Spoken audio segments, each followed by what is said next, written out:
नमस्कार, आपनी हथाई की रम्मत सीरीज में आपका स्वागत है। होली के आगाज के साथ ही मारवाड़ में प्रसिद्ध लोक नाट्य रम्मतों का दौर शुरू हो चुका है। इसी के साथ हम बात करेंगे बीकानेर की प्रसिद्ध अमर सिंह राठौड़ रम्मत के बारे में। राजपूताने के शौर्य के प्रतीक इस रम्मत का मंचन लगभग 120 वर्षों से बीकानेर के आचार्य चौक में हो रहा है। रम्मत उस्ताद मेघराज आचार्य बताते हैं कि आचार्य चौक में रम्मत का इतिहास काफी पुराना है। वे बताते हैं कि अमर सिंह राठौड़ रम्मत से पहले स्वांग मेहरी की रम्मत का मंचन हमारे पूर्वज करते आए हैं। चूंकि शहर के अन्य चौक में भी स्वांग मेहरी की रम्मत का मंचन होता था, इस कारण कुछ नया करने के लिए इस कथानक को अपनाया गया है। अब बात करते हैं इसके कथानक की। कहानी कन्नौज से शुरू होती है, जोधपुर और दिल्ली तक चलती है।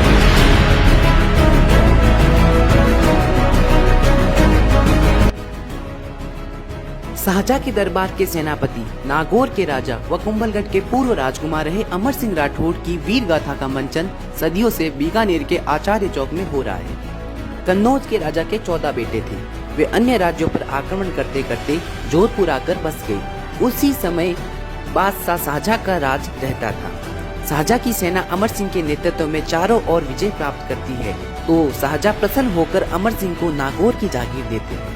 परंतु बादशाह का साला सलावत खान हमेशा ईर्ष्या करता है, द्वेष व दुर्भावना रखता है अमर सिंह राठौड़ के प्रति, और बादशाह के कान अमर सिंह के खिलाफ भरता रहता है।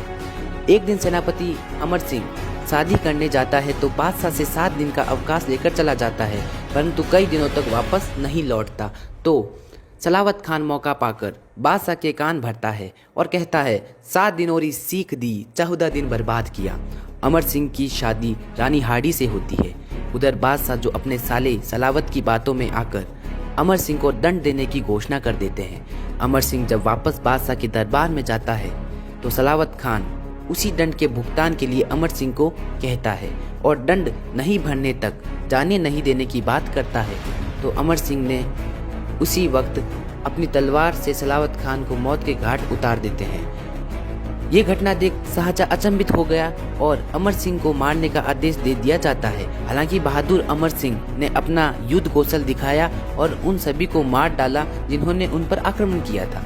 और इसके बाद अमर सिंह अपने घोड़े पर सवार होकर सुरक्षित स्थान पर लौट आते हैं। अगले दिन अदालत में सम्राट ने घोषणा की कि अमर सिंह को मारने वाले को जागीरदार बना दिया जाएगा। हालांकि कोई भी अमर सिंह से सीधे दुश्मनी लेने को तैयार नहीं था। फिर कहानी में एक ट्विस्ट आता है अर्जुन सिंह। अर्जुन सिंह अमर सिंह का साला है, जो लालच में आकर इस चुनौती को स्वीकार कर लेता है। अर्जुन सिंह छल कपट का सहारा लेता है और अमर सिंह को कहता है कि शाहजहां को अपनी गलती का एहसास हो गया और वे अमर सिंह जैसा योद्धा खोना नहीं चाहते। इन सब बातों से अमर सिंह अर्जुन सिंह की बातों में आ जाते हैं। इसी विश्वास के साथ बादशाह के दरबार में चलने को तैयार हो जाते हैं। रानी हाड़ी, जो अमर सिंह की पत्नी थी, दूरदर्शी और चतुर महिला थी। वह अमर सिंह को रोकने के लिए भरपूर प्रयास करती है, परंतु अमर सिंह शाहजहां के दरबार में चले जाते हैं।